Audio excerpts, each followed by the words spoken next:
Hello students, कैसे हो आप सब। I hope you all are fine. आज हम क्लास नाइन्थ के हिस्ट्री चैप्टर 2 को पढ़ेंगे। इस वीडियो में हम क्लास नाइन्थ के हिस्ट्री चैप्टर 2 के हाफ पार्ट को पढ़ेंगे और नेक्स्ट वीडियो में फिर हम इसके सेकेंड पार्ट को पढ़ेंगे। ये फर्स्ट पार्ट का है class ninth chapter 2 socialism in Europe and the Russian revolution, यानी यूरोप में समाजवाद और रशियन रिवॉल्यूशन को हम यहाँ पे रूसी क्रांति को हम पढ़ेंगे इस चैप्टर में। इस चैप्टर से आपको टोटल जो है वो 5 टॉपिक पढ़ने हैं। टोटल 5 टॉपिक आपको इस चैप्टर से पढ़ने हैं। फर्स्ट जो टॉपिक है वो है the age of social changes. दूसरा सेकंड टॉपिक जो है the Russian revolution and the third topic is the February revolution. Fourth is what changed after October and the fifth is the global influence of the Russian Revolution and the USSR। यानी यही 5 topic जो हैं आपको इस chapter से पढ़ने होंगे। लेकिन इसमें हम अभी सिर्फ हाफ चैप्टर को कवर करेंगे। जो टॉपिक हम पढ़ेंगे इसमें वो है कि फर्स्ट जो टॉपिक है कि the age of social changes and second is the Russian revolution. ये 2 टॉपिक हम पढ़ेंगे, बाकी के रेस्ट 3 टॉपिक जो हैं वो आपको नेक्स्ट वीडियो में आपको मिल जाएगा जल्दी से। फर्स्ट यहाँ पे हम बात करते हैं कि इंट्रोडक्शन हम देखेंगे कि socialism in Europe and the Russian revolution में किस तरह से इंट्रोडक्शन जो है वो क्या ये रशियन रिवॉल्यूशन किस तरह से सोशलिस्ट पार्टी जो है किस तरह से आई, किस तरह से उसने 19th सेंचुरी में ये किया था, उसे ही हम इसमें डिस्कस करेंगे। फर्स्ट इसमें हम क्या डिस्कस करेंगे वो है इंट्रोडक्शन कि किस ये इंट्रोडक्शन क्या होगा इसका। तो जैसे कि ये जो सोशलिस्ट मूवमेंट है वो 19th सेंचुरी में एक बहुत ही इम्पॉर्टेंट इवेंट था। सोशलिस्ट मूवमेंट जो थी वो 19th सेंचुरी में एक इम्पॉर्टेंट इवेंट था, एक इम्पॉर्टेंट घटना थी। और इसमें था क्या, जिसने क्या किया था, ये सोशलिस्ट मूवमेंट जो हुआ था जिसने समकालीन इतिहास की पृष्ठभूमि बनाने में बहुत ही बड़ा योगदान दिया था। यानी उसने क्या किया था, तो एक क्या कहते हैं कि कंटेम्प्ररी हिस्ट्री में इसने उसके बैकग्राउंड में इसने अपना बहुत बड़ा कंट्रीब्यूशन दिया था। किसने, तो सोशलिस्ट मूवमेंट ने दिया था। एंड देन कि इसके बाद क्या हुआ था, और ये जो आंदोलन था यानी ये जो सोशलिस्ट मूवमेंट हुआ था ये आंदोलन वो किस तरह का था, तो इसका जो सबसे ज़्यादा परिणाम जो पड़ा था, रिजल्ट जो आउटकम जो पड़ा था वो सबसे ज़्यादा किस पर पड़ा था, तो वो इंडस्ट्रियल रिवॉल्यूशन पे पड़ा था। इसका सबसे ज़्यादा परिणाम किस पे पड़ा था, तो वो इंडस्ट्रियल रिवॉल्यूशन पे पड़ा था। यानी ये जो मूवमेंट हुए थे उसका सबसे ज़्यादा आउटकम जो था वो इंडस्ट्रियल रिवॉल्यूशन पे था। ये ध्यान रखना है आपको कि सबसे ज़्यादा यही हुआ था और ये 19th सेंचुरी में बहुत ही ज़्यादा इम्पॉर्टेंट इवेंट था जिसका बैकग्राउंड जो है वो कंट्रीब्यूशन किस में था, तो वो कंटेम्प्रेरी हिस्ट्री में था। देन अब हम मेन पॉइंट पे आते हैं। हमारा जो पहला टॉपिक है इस चैप्टर से वो है कि the age of social change. ये एज ऑफ सोशल चेंज इसमें आपको पढ़ना क्या है, पहले तो ये जान लेना है। इसमें हमें एज ऑफ सोशल चेंज में था कि पीपुल्स को 3 पार्ट्स में डिवाइड किया गया था, 3 कैटेगरी में डिवाइड किया गया था ग्रुप वाइज। और वो तीनों ग्रुप कौन कौन से थे, जैसे कि लिबरल्स, रेडिकल्स एंड कंजर्वेटिव्स। यानी यही 3 ग्रुप जो थे उसको उसमें बांटा गया था, डिवाइड किया था। इसके अलावा इसमें हम industrial society and social change के बारे में पढ़ेंगे और सोशल चेंजेस के बाद इसमें हम सपोर्ट फॉर सोशलिज्म, यही सब हमें इसमें टॉपिक जो है वो the age of social changes में पढ़ना है। फर्स्टली तो इसमें हम देखें कि the age of social changes को किस तरह से डिवाइड किया गया था उस दौरान। तो इसमें पीपुल्स को 3 पार्ट्स में डिवाइड किया गया था। 3 मेजर ग्रुप्स थे जो डिपेंड थे किस पे, तो डिपेंड अपॉन देयर बिलीफ्स पे डिपेंड थे। दिस वेर कौन कौन से थे वो, तो फर्स्ट इज यहाँ पे फर्स्ट जो मतलब ग्रुप थी वो कौन सी थी, तो वो थी लिबरल्स। वो कौन थी, तो लिबरल्स थी। लिबरल्स हम किसे कहते हैं, तो लिबरल्स हम उदारवादियों को कहते हैं। लिबरल्स हम किसे कहते हैं, तो उदारवादियों को कहते हैं। ध्यान आपको रखना है कि लिबरल्स हम उदारवादियों को कहते हैं। लिबरल्स हम उदारवादियों को कहते हैं। और ये लिबरल्स थे कौन, तो ये जो ग्रुप था, लिबरल्स जो ग्रुप था, this group looked forward to change in the social system. ये जो मतलब ग्रुप थी वो सामाजिक व्यवस्थाओं में बदलाव के लिए बहुत ही ज़्यादा तत्पर थी। यानी कि सामाजिक बदलाव करना चाहती थी। ये जो लिबरल्स थे वो सामाजिक बदलाव करना चाहते थे और इसके साथ साथ वे एक ऐसा राष्ट्र चाहते थे जिसमें वो किस तरह का राष्ट्र चाहते थे, जिसमें सभी धर्म के प्रति सहिष्णु हो, यानी कि टॉलरेंट हो।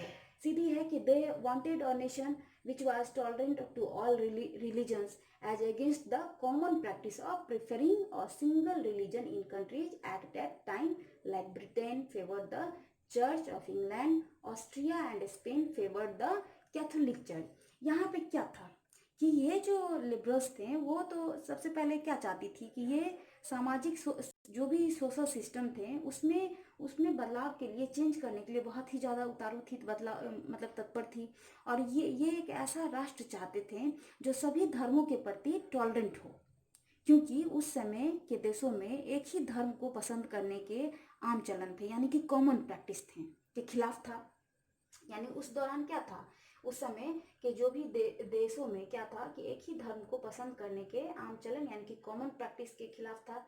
जैसे यहाँ पे जैसे फॉर एग्जांपल में क्या दे रहा है कि ब्रिटेन ने इंग्लैंड के चर्च का पक्ष लिया था, सीधे तौर पे लिखा भी हुआ है कि time like Britain favoured the church of England, Britain ने इंग्लैंड के चर्चों का फेवर लिया था। एंड ऑस्ट्रिया और स्पेन जो थे उन्होंने कैथोलिक चर्च का पक्ष लिया था। यानी कि इस तरह से कंडीशन उस टाइम में थे। लिबरल्स यानी चाहते थे पूरी तरह से कि सामाजिक व्यवस्थाओं में बदलाव किया जाए, ये लिबरल्स का मानना था और ये लोग वही चाहते थे।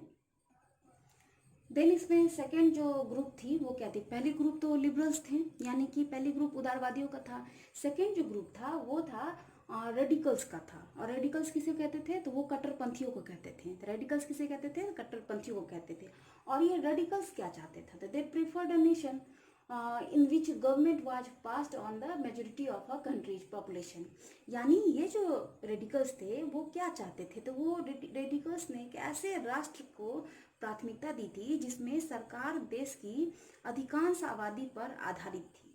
यानी ये जो लिबरल्स थे वो कैसे राष्ट्र चाहते थे और किस राष्ट्र को इन्होंने प्राथमिकता दी थी, यानी कि प्राइमरी सेक्टर में रखा था, सबसे ऊपर मानते थे, जिसमें सरकार देश की अधिकांश आबादी पर आधारित थी और वे निजी संपत्ति के अस्तित्व के खिलाफ नहीं थे।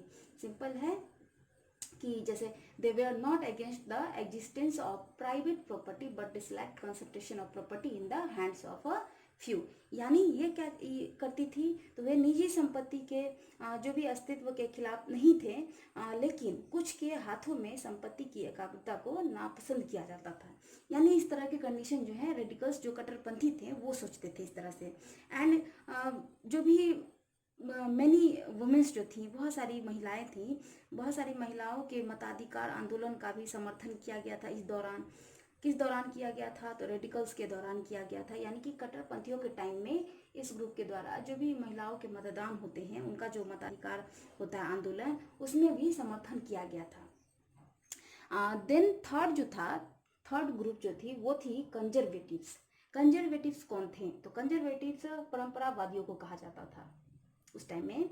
कंजर्वेटिव्स जो थे the age of social changes में, कंजर्वेटिव्स जो थे वो परंपरावादियों को कहा जाता था, जिसमें ये क्या चाहते थे, तो कंजर्वेटिव्स जो थे they were oppose to radicals and liberals. ये रेडिकल्स और लिबरल्स को अपोज करते थे, यानी कट्टरपंथियों और उदारवादियों के विरोधी थे। ये उनको देखना नहीं चाहते थे, उनके बिल्कुल अगेंस्ट में थे। एंड उसी के साथ in the 18th century conservatives had been generally oppose to the idea of change. और ये चाहते क्या थे, किस तरह से, तो 18th सेंचुरी में रूढ़िवादी आमतौर पर बदलाव के विचार के विरोधी थे।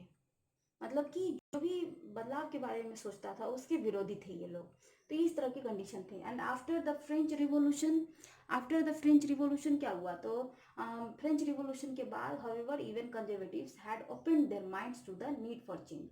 यानी ये जो कंजर्वेटिव्स थे उन्होंने अपने माइंड को खोला और जरूरत क्या थी, तो चेंज की जरूरत थी, उसकी जरूरत है, नीड फॉर चेंज। यानी इस तरह से ये तीनों ग्रुप जो थी उनको इस तरह से डिवाइड किया गया था। तो तीनों अलग अलग दिमाग रखता था, तीनों अलग अलग सोचते थे। लिबरल्स अलग सोचते थे, रेडिकल्स अलग सोचते थे, कंजर्वेटिव्स अलग सोचते थे। तीनों की थिंकिंग जो है वो बिल्कुल तीनों ग्रुप की बिल्कुल एक दूसरे से अलग थी। देन नेक्स्ट जो आपका टॉपिक है इस चैप्टर से वो है industrial society and social changes. और वो किस में है, तो आपके फर्स्ट ही टॉपिक का ये टॉपिक है, उसमें the age of social changes का ही ये अंदर का टॉपिक है। क्या है, तो industrial society and social change, यानी किस तरह से इंडस्ट्रियल सोसाइटी जो है उसमें किस तरह से सोशल चेंजेस हुए थे, किस तरह से इंडस्ट्रियल सोसाइटी थी, ये उसके बारे में है। यहाँ पे सिंपल जो इंडस्ट्रियल सोसाइटी के बारे में दिया जा रहा है, क्या दिया जा रहा है कि these political trends were indications of changing times. ये जो पॉलिटिकल ट्रेंड्स थे ये किस तरह का था, टाइम चेंजिंग टाइम्स का था। पूरे तरह से इसमें चेंजेस देखे गए थे। It was an era of profound social and economic changes. ये एरा किस चीज़ का था? तो जो socialism in Europe and Russian revolution जो था, ये एरा जो था वो पूरी तरह से सोशल एंड इकोनॉमिक चेंजेस का था। इसमें पूरी तरह से जो सामाजिक और आर्थिक चेंजेस होते हैं वो उस चीज़ का एरा था। और ये this new era was marked with, किस तरह का इसमें इस एरा में मार्क किया गया था, क्या क्या इसमें ये किया जा रहा था। तो जैसे फर्स्ट जो इसमें दे रहा है कि the origin of the new city, यानी न्यू सिटी का यहाँ पे क्या करना है? तो ओरिजिन करना था। फर्स्ट ये था, यानी कि पहला जो चेंज इसमें करना था वो किस चीज़ का था? तो न्यू सिटीज का था। एंड देन सेकेंड इज कि न्यू इंडस्ट्रियल रीजन्स डेवलप्ड, और नए इंडस्ट्रियल रीजन्स जो थे उसे डेवलप करने की ज़रूरत थी, यानी इसमें भी सेकेंड चेंजेज हुए थे। थर्ड था कि रेलवे एक्सपेंडेड, यानी रेलवे को भी एक्सपेंड करना था, उसका भी विस्तार करना था, वो चेंजेस तीसरे हुए थे। एंड द फोर्थ इज की द इंडस्ट्रियल रिवोल्यूशन अकर्ड, जो इंडस्ट्रियल रिवोल्यूशन थे, जो भी औद्योगिक क्रांति थी उसको अकर्ड करना था। Then industrialization brought men women and children to factory, यानी इंडस्ट्रियलाइजेशन में, औद्योगिकरण में मैन वुमेन और चिल्ड्रन, ये तीनों को फैक्ट्री तक लाया जाना था। एंड देन की work hours were often long and wages were poor, यहाँ पे फिर क्या था कि वर्क आवर जो था, जो काम की अवधि थी, घंटे की थी, वर्क आवर जो था उसमें जो लंबा समय लिया जाता था उसमें चेंजेस करने की ज़रूरत थी। और जो वेजेज दिए जाते थे, सैलरी दी जाती थी, वो बहुत ही ख़राब कंडीशन थी, उसको भी सही करने की ज़रूरत थी। एंड अनएम्प्लॉयमेंट वाज कॉमन, इसमें अनएम्प्लॉयमेंट जो था वो बहुत ही कॉमन था, बेरोजगारी क्या थी? तो बहुत ही कॉमन थी। इसे पूरी तरह से बेरोजगारी में कॉमन देखा गया। अनएम्प्लॉयमेंट क्या था? तो कॉमन था। एंड यहाँ पे housing and sanitation were problem since towns were growing rapidly, यहाँ पे जो हाउसिंग और सैनिटेशन की जो प्रॉब्लम्स थी वो नॉर्मली टाउन्स में जो है बहुत ही तेज़ी से रैपिडली ग्रोइंग कर रहा था। एंड हेल्थ एंड एडुकेशन जो था वो पूरी तरह से उसे भी क्या गया था? तो प्रमोट किया गया था। हेल्थ और एडुकेशन को यहाँ पे प्रमोट किया गया था। तो ये सारे कंडीशन किसके थे? तो industrial society and social change के थे। और ये टॉपिक आपका किसमें था? तो the age of social changes का ही ये टॉपिक है। किस तरह से उस टाइम में, उस दौरान, उस एरा में किस तरह से मार्क किए गए थे, किस तरह से चेंजेस किया गया था। और वो ये एरा जो था वो क्या था? तो सोशल एंड इकोनॉमिक चेंजेस का ये एरा था। तो आपको ये भी ध्यान रखना है। और स्टूडेंट्स, आपको बता दूं कि अगर आप हमारे चैनल पर नए हैं तो प्लीज़ इसे सब्सक्राइब करें ताकि आपको न्यू नोटिफिकेशन आपको मिल सके। And the coming of socialism to Europe, ये किस तरह का था? यानी कि इसमें क्या था कि यूरोप में समाजवाद का आना जो था वो किस तरह से आया था। The coming of socialism to Europe, कैसे समाजवाद जो है यूरोप में आया था, ये उस चीज़ को लेकर के क्या था इसमें कि सोशलिज्म जो था वो क्या था। तो सोशलिज्म जो है वो सोसाइटी को स्ट्रक्चरिंग करने का एक फार रीचिंग विजन था। यानी समाजवाद जो है सोसाइटी को बनाने का, उसकी संरचना करने का एक फार रीचिंग विजन था। एंड सोशलिज्म एक आइडियोलॉजी भी था, यानी एक विचारधारा भी थी, जिसने 19th सेंचुरी में क्या किया था? यहाँ क्या था कि सोशलिज्म जो थी वो एक आइडियोलॉजी भी थी, जिसने 19th सेंचुरी के मिड में, यानी मध्य तक, यूरोप में कई लोगों को प्रभावित भी किया था। सोशलिज्म जो आइडियोलॉजी थी उसने क्या किया था? तो 19th सेंचुरी के मिड तक यूरोप में कई लोगों को प्रभावित भी किया था। देन हम यहाँ पे नेक्स्ट जो टॉपिक आपका है उस पर डिस्कस करेंगे। नेक्स्ट टॉपिक है इसमें the age of social changes में वो क्या है? तो वो है कि सपोर्ट फॉर सोशलिज्म, यानी सोशलिज्म को ये सपोर्ट पर कि किस तरह से सोशलिज्म को सपोर्ट किया गया था, ये उसका ये टॉपिक है। इसमें क्या था सोशलिज्म में? तो जैसा कि सोशलिस्ट ने एक अंतर्राष्ट्रीय निकाय का गठन किया था इस दौरान। इसमें क्या किया था? तो एक इंटरनेशनल निकाय का गठन किया गया था। किसने किया था? तो सोशलिस्ट ने किया था। तो socialist ideas spread in Europe by 1870 to coordinate their efforts. उसने 1870 में क्या किया था? तो आइडिया स्प्रेड किया था, ठीक है।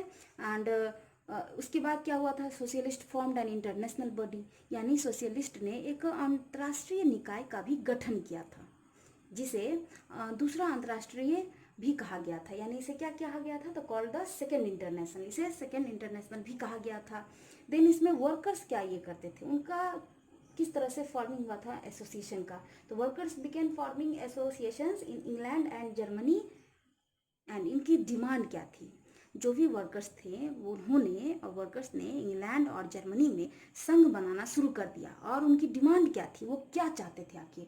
तो फर्स्ट जो डिमांड थी उनकी वो था कि बेटर लिविंग, यानी फर्स्ट डिमांड उनकी क्या थी, तो better living and working condition, यानी उनके सीधे तौर पे देखा जाए तो बेहतर रहना और काम करने की जो स्थिति थी, ये पहला इनका डिमांड था कि अच्छे से रहना उनको दिया जाए और उनकी वर्किंग कंडीशन जो है उसको सही किया जाए। देन सेकेंड इज की रिडक्शन ऑफ वर्किंग आवर्स, यानी काम के घंटे में कमी आनी चाहिए। जो अभी आपने industrial society and social change में आपने पढ़ा था, क्या पढ़ा था, एक पॉइंट आपने पढ़ा था कि work hours were often long and wages were poor, यानी काम करने के जो घंटे थे वो बहुत ही ज़्यादा लॉन्ग थे। इसीलिए ये वर्कर्स ने क्या किया, तो रिडक्शन ऑफ वर्किंग आवर्स चाहते थे, यानी कि काम के घंटे में कमी चाहते थे। देन थर्ड इज की द राइट टू वोट, यानी मतदान का भी अधिकार इन्हें मिलना चाहिए, ये वर्कर्स ये भी चाहते थे पूरा राइट मिले। And they set up funds to help members in times of distress. उसके साथ साथ उसके बाद वो क्या चाहते थे, तो वे जो भी प्रॉब्लम, जो भी संकट कहते, जो भी कहिए आप, कि उसके समय उसके दौरान जो भी सदस्य थे तो सदस्यों की मदद करने के लिए धन की स्थापना करते थे। तो ये सब भी सारा, यानी कि जो ये लोग फंड का सेटअप भी करते थे मेंबर्स को हेल्प करने के लिए, तो ये भी यहाँ पे ध्यान रखना है। तो यही चार जो थे वो यहाँ पे डिमांडेड थे। वो किन के डिमांड थे, तो वो वर्कर्स के डिमांड थे, जो इस दौरान ये लोग चाहते थे, जो बहुत ज़्यादा ये किया गया था। और इसमें क्या था कि अंतर्राष्ट्रीय निकाय का गठन किया गया था सोशलिस्ट के द्वारा, ये भी ध्यान रखना है आपको। हमारा जो दूसरा टॉपिक है इस चैप्टर से, socialism in Europe and the Russian revolution से, अभी हमने फर्स्ट टॉपिक पढ़ा है। फर्स्ट टॉपिक हमने अभी तक क्या पढ़ा है, तो the age of social changes हमने पढ़ा है। देन अब हमारा जो दूसरा टॉपिक है वो क्या है, तो वो है the Russian revolution. Second topic है द रशियन रिवॉल्यूशन, यानी रूसी क्रांति के बारे में अब हम पढ़ेंगे कि आखिर ये रूसी क्रांति क्या थी, कैसे ये स्टार्ट हुई थी, किस तरह से यहाँ इसमें बहुत सारे इशूज हुए थे, किस तरह से इकोनॉमिक एंड इकोनॉमी और सोसाइटी में किस तरह से इसने काम किया था, ये सारे कुछ हमें देखने हैं। सोशल कंडीशन को हमें यहाँ पर देखना है कि किस तरह से सोशल कंडीशन था यहाँ पे। तो सबसे पहले हम बात करते हैं कि ये जो रशियन रिवॉल्यूशन था क्या था, तो रशिया वाज एन एक्सेप्शन, यानी रशिया क्या था, एक अपवाद था, जहाँ 1917 में यानी 1917 में रशिया में कि अक्टूबर क्रांति जो थी, यानी कि अक्टूबर रिवॉल्यूशन के उस दौरान क्या हुआ था, तो 1917 में अक्टूबर रिवॉल्यूशन के माध्यम से समाजवादियों ने सरकार पर कब्जा कर लिया था। यानी इसमें क्या हुआ था, तो Russia was an exception, Russia क्या था, तो एक्सेप्शन था, where the socialist took over the government through the October revolution of 1970, यानी 1917 में अक्टूबर रिवॉल्यूशन के माध्यम से क्या किया गया था, तो गवर्नमेंट पर पूरी तरह से कब्जा कर लिया गया था। एंड देन कि फिर क्या हुआ, तो फरवरी 1917 में यानी 1917 में क्या हुआ फरवरी में, तो 1917 फरवरी में मोनार्की जो थी, यानी कि जो राजशाही थी, यानी the fall of monarchy in February 1917 and the events of October are generally known as the Russian revolution. यानी फरवरी 1917 में मोनार्की यानी कि राजशाही का पतन हुआ था, यानी कि मोनार्की सिस्टम जो चल रही थी उसका पूरी तरह से पतन हो गया था। एंड उसके बाद क्या हुआ, तो 2 अक्टूबर की जो घटनाओं को आमतौर पर रूसी क्रांति के नाम से भी जानते हैं। ये जो यहाँ पर जो मोनार्की सिस्टम थी उसका पतन तो हो गया था, और अक्टूबर की जो भी घटनाएं थी, जो भी इवेंट थे, उसको रशियन रिवॉल्यूशन के नाम से जाना जाता है। आपको याद रखना है कि अक्टूबर में जो भी अक्टूबर रिवॉल्यूशन को रशियन रिवॉल्यूशन के नाम से भी जानते हैं। जो भी घटनाएं इवेंट हुए थे अक्टूबर इवेंट, वो सबको रशियन रिवॉल्यूशन के नाम से जानते हैं, याद रखना है आपको। एंड देन कि इन 1914 यानी in 1914 Tsar Nicholas second ruled Russia and its empire, यानी 1914 में 1914 में जार निकोलस जो था द्वितीय जार निकोलस सेकेंड ने रूस और उसके साम्राज्य पर शासन किया था। याद रखना है कि 1914 में जार निकोलस द्वितीय ने क्या किया था, तो रशिया और उसके एम्पायर पर शासन किया था। एंड देन उसके बाद क्या हुआ, तो besides the territory around Moscow the Russian empire included current day Finland, Latvia, Lithuania, Estonia, parts of Poland, Ukraine and Belarus. इसमें क्या हुआ, इसमें क्या था कि मॉस्को के आसपास के क्षेत्र जो थे, यानी मॉस्को के पास के जो भी टेरिटरी थे वो क्या हुआ, तो जैसे कि रूसी साम्राज्य में अभी अभी के टाइम में प्रेजेंट में ये एरिया क्या है, जैसे कि फिनलैंड हो गया, लाटविया हो गया, लिथुआनिया हो गया, इस्टोनिया हो गया, parts of Poland, Ukraine and Belarus, ये सारे हिस्से जो हैं उस टाइम में उसमें शामिल थे। जो अभी के टाइम में ये सारे नाम जो हैं फिनलैंड, लाटविया, लिथुआनिया अभी प्रेजेंट टाइम में हैं। जो उस दौरान क्या था, तो मॉस्को के आसपास के क्षेत्र थे जो कि इसमें शामिल थे। यानी सार निकोलस जो था, जो उस टाइम में उस एम्पायर पे अपना कब्जा किया हुआ था, अपना शासन कर रहा था, तो उसके क्षेत्र में ये सारे आते थे। देन उसके बाद क्या था कि द मेजोरिटी, यानी the majority religion was Russian Orthodox Christianity which had grown out of the Greek Orthodox Church, but the empire also included Catholics, Protestants, Muslims and Buddhists. इसमें क्या था, तो जो भी मेजोरिटी रिलीजन थे वो रूसी रूढ़िवादी ईसाई धर्म था। जो भी यहाँ पे सबसे ज़्यादा बहुसंख्यक धर्म जो देखा गया था वो थे ऑर्थोडॉक्स क्रिश्चियनिटी, यानी कि ईसाई धर्म था, रूढ़िवादी ईसाई धर्म, जो ग्रीक रूढ़िवादी चर्च से बाहर हो गया था। यानी ऑर्थोडॉक्स चर्च से क्या हो गया था, ग्रीक ऑर्थोडॉक्स चर्च से बाहर हो गया था। एंड लेकिन यहाँ पे क्या था, तो लेकिन जो साम्राज्य में कैथोलिक और प्रदर्शनकारी मुस्लिम और बौद्ध भी शामिल थे। इसमें क्या था, ऐसा नहीं था कि सिर्फ इसमें क्रिश्चियनिटी या ग्रीक ऑर्थोडॉक्स जो भी चर्च थे वही यहाँ पे ज़्यादा ये करते थे। इसके अलावा क्या था इसमें कि जो भी साम्राज्य में कैथोलिक भी थे, प्रोटेस्टेंट्स भी थे, मुस्लिम भी थे, और यहाँ पे जो थे वो बुद्धिस्ट, यहाँ पे कौन थे, तो इसके साथ साथ साम्राज्य में कौन कौन थे, तो प्रदर्शनकारी भी थे, कैथोलिक्स भी थे, और मुस्लिम भी थे, और बुद्धिस्ट भी थे। ये सारे जो हैं इसमें शामिल थे इस रीजन। याद रखना है आपको कि 1914 में सार निकोलस जो थे द्वितीय वो रशिया पर रूल कर रहे थे और उसके एम्पायर पर भी रूल कर रहे थे। और इसमें टेरिटरी जो मॉस्को के आसपास की टेरिटरी कौन कौन सी इंक्लूडेड थी, Finland, Latvia, Lithuania, Estonia, parts of Poland, Ukraine, Belarus, यही सब सारे थे। रिलीजन जो मेजोरिटी में थी वो कौन सी थी, तो वो रशियन ऑर्थोडॉक्स क्रिश्चियनिटी थी। ये आपको इसमें। नेक्स्ट हम यहाँ देखेंगे कि इकोनॉमी एंड सोसाइटी, यानी इकोनॉमी रशियन रिवॉल्यूशन के दौरान इकोनॉमी और सोसाइटी किस तरह से थी वो हम देखेंगे। तो यहाँ सबसे पहले हम बात करेंगे इकोनॉमी एंड सोसाइटी में। इकोनॉमी की बात करते हैं तो उसमें एग्रीकल्चर की बात करेंगे। इकोनॉमी की बात करेंगे तो किसकी बात करेंगे, एग्रीकल्चर की। यहाँ पे क्या था, तो agriculture was the occupation of 85% of people in Russia in 20th century. यानी 20th सेंचुरी में 85% जो पीपुल थे उनका ऑक्यूपेशन क्या था, तो वो एग्रीकल्चर था। उनका ऑक्यूपेशन क्या था, तो एग्रीकल्चर था। And this ratio was higher than most of the European country. और ये जो रेशियो था वो क्या था, तो यूरोपीय जो भी यूरोपियन कंट्रीज थी उसकी तुलना में बहुत ही ज़्यादा था, बहुत ही अधिक था। And in France and Germany between 40%, in France and Germany between 14% and 50% of population was dependent on agriculture। यानी फ्रांस और जर्मनी में 40% से 50% पॉपुलेशन जो थी वो एग्रीकल्चर पर डिपेंड थी, यानी उसी पर निर्भर थी।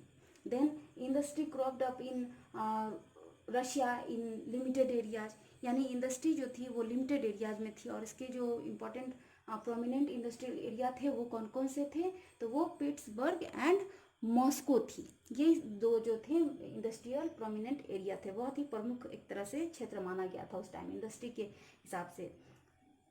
देन उसके बाद हम बात करते हैं तो वो है सोशल कंडीशन की। सोशल कंडीशन जो था इस दौरान वो कैसा था सोशल कंडीशन, तो सोशल कंडीशन में जैसे हम देखेंगे तो यहाँ पे तो वर्कर्स की बात करते हैं सोशल कंडीशन में। तो workers were are divided social group, workers को जो है वो सोशल ग्रुप में डिवाइड किया गया था इस दौरान। यानी अलग अलग सामाजिक ग्रुप में से डिवाइड किया गया था। And some had strong links with the villages from which they came, यानी कुछ के गाँव से एकदम बहुत ही स्ट्रॉन्ग रिलेशन थे जहाँ से वे आए थे। And others had settle in cities permanently, और जो भी अदर्स थे, जो भी अन्य लोग थे, वो अस्थायी रूप से शहरों में बस गए थे, ये भी एक कंडीशन था। एंड देन जो भी वर्कर्स थे, workers are divided by skill, workers को जो है वो स्किल में डिवाइड किया गया था, स्किल के आधार पर क्या किया गया था, विभाजित किया गया था, इस दौरान किया गया था, इस कंडीशन में। ये सारे जो क्या थे, इकोनॉमिक एंड सोसाइटी के थे, एंड सोशल कंडीशन जो थे रशियन रिवॉल्यूशन में वो थे। देन उसके बाद हम इसी में देखेंगे कि पीजेंट्स इन रशिया, यानी रशिया में पीजेंट जो थे वो किसान, उनकी क्या कंडीशन थी, वो क्या ये करते थे। तो in Russia peasants wanted the land of the nobles to be given to them, यानी रशिया में जो भी किसान थे, पीजेंट्स थे, वो क्या चाहते थे, तो वो नोबल्स के पास, जो भी रईसों के पास जो लैंड थे वो खुद लेना चाहते थे, पीजेंट्स थे। And then they refuse to pay rent, और वो जो भी किराया जो देते थे उसको भी रिफ्यूज करते थे किसान। तो ये सारा कंडीशन जो था वो पीजेंट्स इन रशिया का था। एंड देन कि Russian peasants were different from other European peasants in another way, और जो रशिया के जो भी किसान थे वो दूसरे यूरोपियन पीजेंट से बिल्कुल क्या थे, तो बिल्कुल डिफरेंट थे, यानी कि अलग थे, एक जैसे बिल्कुल भी नहीं थे। देन हम नेक्स्ट इसी में देखेंगे कि socialism in Russia, socialism in Russia यानी रशिया में समाजवाद किस तरह का था, वो कंडीशन देखेंगे। यहाँ पे सोशलिस्ट रिवोल्यूशनरी पार्टी कौन कौन सी थी, किस तरह से वो सोचती थी, किस पर वो ध्यान देती थी, वो देखेंगे कि इसमें सोशलिज्म इन रशिया क्या था। तो जैसे कि political party wear band in Russia, political party को रशिया में बैन किया कर दिया गया था। कब, तो बिफोर 1914, 1914 से पहले रशिया में पॉलिटिकल पार्टी को बैन कर दिया गया था। और the Russian Social Democratic Workers Party was founded in 1898 by socialist who followed Marx ideas, यानी जो Russian Social Democratic Workers Party थी वो फाउंड किया गया 1898 में, किसके द्वारा, तो सोशलिस्ट के द्वारा। हु, और वो कौन थे, किसके फॉलो करने से, तो वो मैक्स के आइडियाज थे। और due to strict control by the government, जो कि एकदम स्ट्रिक्ट कंट्रोल से गवर्नमेंट के द्वारा किया गया था। एंड उसके साथ ही क्या था इसमें कि इट सेटअप और न्यूज़पेपर को सेटअप किया गया था, वर्कर्स को मोबिलाइज्ड किया गया था, एंड ऑर्गेनाइज्ड स्ट्राइक्स जो थे, जो भी धरना प्रदर्शन जो होते थे उनको भी इस दौरान जो है ऑर्गेनाइज किए गए थे। देन उसके अलावा क्या था कि सोशलिस्ट रिवोल्यूशनरी पार्टी जो थी वो क्या चाहती थी, वो किस तरह की पार्टी थी, तो सोशलिस्ट रिवोल्यूशनरी पार्टी जो थी वो क्या थी, तो this party struggle for peasants right, ये पार्टी सिर्फ पीजेंट्स के राइट के लिए यानी किसानों के अधिकार के लिए स्ट्रगल करती थी। And they demanded that land belonging to nobles be transferred to peasants, और इनकी डिमांड क्या थी, जो भी ये सोशलिस्ट रिवोल्यूशनरी पार्टी जो थी, पहला तो इनका था कि ये पीजेंट्स के राइट के लिए लड़ते थे, उनके अधिकार के लिए लड़ते थे। दूसरा इनका जो डिमांड था वो था लैंड को लेकर के था, जो रईसों के पास था, नोबल्स के पास था, तो उनसे वो लैंड को ट्रांसफ़र करना चाहते थे पीजेंट्स को, यानी किसानों को देना चाहते थे। ये सारे कंडीशन जो है इस दौरान जो है वो देखे गए थे। स्टूडेंट्स, ये आपका हाफ चैप्टर था। फर्स्ट जो टॉपिक आपने देखा था वो क्या था, तो the age of social change, and the second is the Russian revolution, यानी 2 टॉपिक आपने पढ़ लिया है इस वीडियो में। आप नेक्स्ट वीडियो आप वेट कीजिए कि नेक्स्ट वीडियो भी आएगा, तो उसमें आपको जो रेस्ट 3 टॉपिक बच गए हैं वो आपको उसमें पढ़ना है, जैसे कि the February revolution in Petrograd and what changed after October, and the जो लास्ट टॉपिक है the global influence of the Russian revolution and the USSR, यानी ये 3 टॉपिक हैं, आपको नेक्स्ट वीडियो में मिलेंगे। तब तक आप ये 2 टॉपिक हैं उसको डीपली पढ़िए और इसको समझिए अच्छे से। एंड हाँ, अगर आपको ये वीडियो अच्छा लग रहा है तो प्लीज़ लाइक करें, ज़्यादा से ज़्यादा शेयर करें, और जो भी कोई प्रॉब्लम है, कुछ पूछना है, या फिर और भी कुछ आप चाहते हैं कि मैं इसमें ठीक करूं, या फिर कुछ और आप चाहते हैं दूसरे चैप्टर की, तो आप वो कमेंट बॉक्स में लिख दें। एंड हाँ, जो नए स्टूडेंट्स हैं, जो इस चैनल पे नए हैं, जिन्होंने अभी तक सब्सक्राइब नहीं किया है, वो इस चैनल को सब्सक्राइब कर लें, ताकि जो भी न्यू नोटिफिकेशंस होगी वो आपको मिल जाएगी पहले ही आपको, और बेल आइकन को दबा लें। Thank you.